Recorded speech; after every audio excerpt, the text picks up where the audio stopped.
who are young, who are supposed to be in full-time school, and those who are sick. Because those who are old are supposed to be living on their pension. You know what I'm trying to do? I'm trying to describe a normal, decent, working society, right? And one of the things that I said to you before was that until we allow institutions to do that which they were set up to do, we will not run a decent society. And this government is not about coming to say we will do this for A or we will do this for B. This government is about allowing institutions to do that which they were set out to do. And if that work, if we're able to achieve that, all this thing will fit into place, because all Nigerians are Nigerians, we're all Nigerians. And you are either fit or you are unfit. If you are unfit, you are still a Nigerian. And Nigeria has a duty, owes a duty to you, to take care of you when you are not able to serve it. There are so many things that we're doing to enjoy ourselves. See how we treat our soldiers.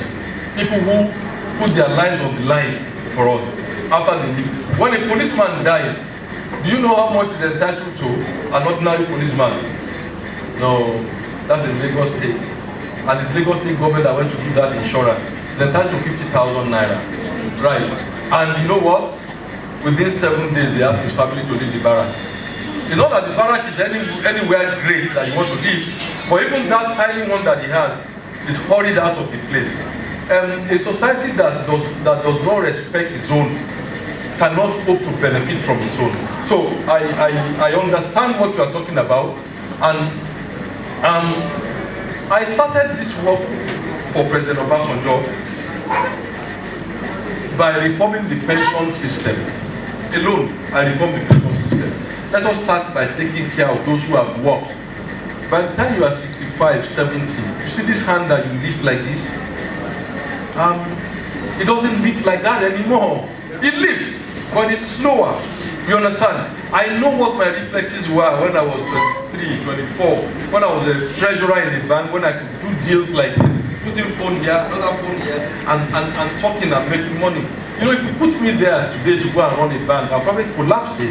You know, I don't know how to do it anymore.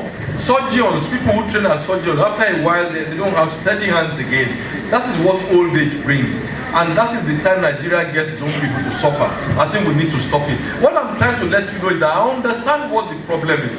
I understand what, and I've been part of that solution, right? We resolve the pension, as critical as it was. We're able to bring the Pension Reform Act 2004 into being. And in Nigeria, typically people are not lucky to implement that with the right. So you can write a lot of rubbish. When I wrote the pension reform, I had the duty to go and implement it. But the grace of God we implemented is one of the strongest parastatal states in Nigeria today. Let me quickly move so that I can go. Moraki, you're talking about the education and poor people. That is the tragedy of my time. Let me introduce myself to you personally and tell you how I will do so. My name is Fola Adiola. I am one of 17 children. Well, we're 16 now. Born by a father whose maximum education was primary school, and born by a mother who never saw the gate of the classroom of any school. All right? I come from a polygamy. My father died recently. My mother died a while back at 61, at the age of 61. I'll just tell you my mother's average. We have 5 surviving sons. She never had a daughter. She has 6 sons. The last one died. Of the 5 of us that survived, we have one that is a consultant internist. That's the eldest. He read medicine in America and taught medicine in America before coming back home. His mother never went to school, and his father had primary education only. Number 2, read engineering at Unilag, 2nd class upper, and went on to Imperial to do further engineering, the masters. Until a year ago, he was the president of the Association of Consulting Engineers of Nigeria. His mother never went to school. His father was a bank clerk. I'm number 3. All right? Number 4, read economics in UI and read economics in JOS and ended up a bank managing director. And number 5, read law in Ife, 2nd class upper, and read law in Unilag master's with distinction, is currently the managing director of a bank. That's my mother's average. Now, how did we fund this? Children of bank clerk. And I haven't told you my siblings who did not come from my mother. We don't have any remnants in my family. I was enrolled at St. Paul's School Recruit, where we paid nothing. All right? Where they didn't ask us to wear shoes to school. Where there was no imposition, just wear your uniform and have your PE pants. That was the school I went. And from there I went to Methodist Boys High School, where school was very little. Now, what you are telling me is the story of my life. We met the children of ministers at St. Paul's School Recruit. We met the children of big people. But we did not know, because that was not the basis for bonding. Right? Their fathers brought them to school in their cars. We had scholars bus to bring us to school. But there was more joy inside scholars bus than inside their fathers' cars. We didn't have swimming pool at home. Swimming pool, we didn't even know that people had them at home. Alright? But we had swimming pool in Oniko in Lagos, where we could pay 1 penny and swim for 2 hours. That's where we learned how to swim. And we didn't play football for 90 minutes. We played football from when we started to when we got tired. At Oniko, Oniko ground, race course we called it in those days. Where am I going? I lived in a society where the playing field was level and everybody was allowed to run. And then me, the children of the parents that I've described, have been able to do so many things that we've been able to do in Nigeria. I've never looked for a job on the basis of a recommendation from an uncle. We didn't have such. We only went to the employer to say, good afternoon, sir. We're looking for a job. And jobs were provided. But based on what we knew, at Methodist Boys High School, if I knew more physics than the children or the son of the rich man, I was a rich man. What did your father have to do with it? You couldn't even pass physics. You don't even know Latin.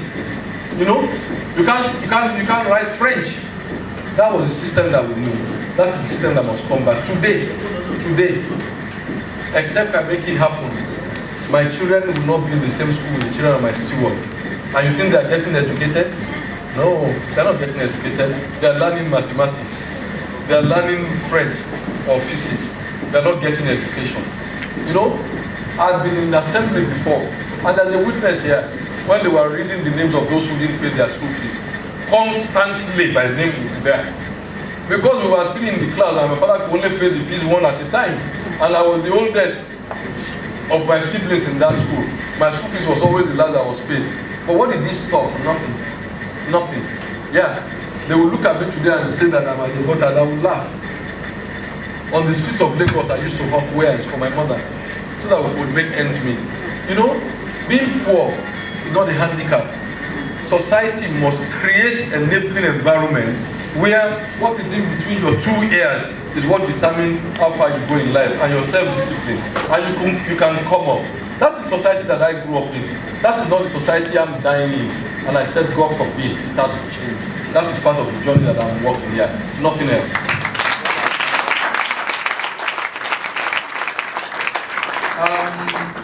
We have talked about education. We have talked about civil society. Ayola Moses, not only petroleum. Question on?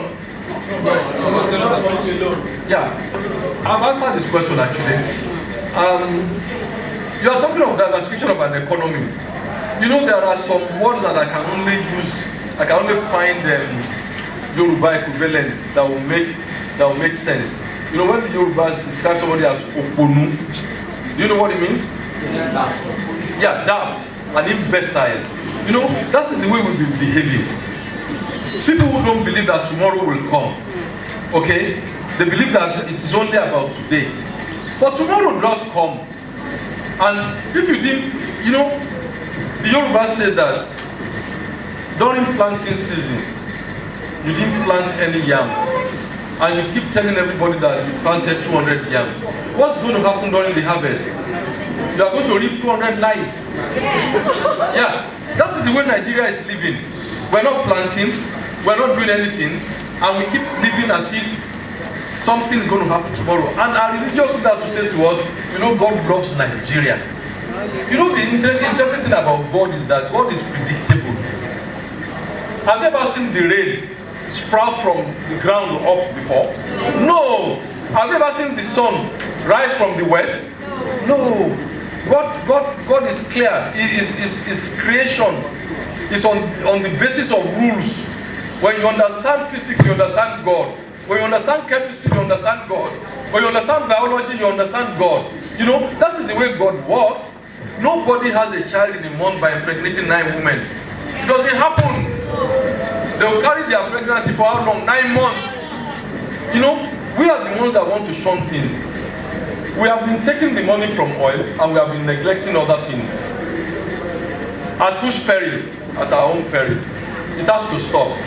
As a matter of fact, in a decent economy, oil is the one that is the cream, is the one you cannot plan on, because it's an exhausting commodity.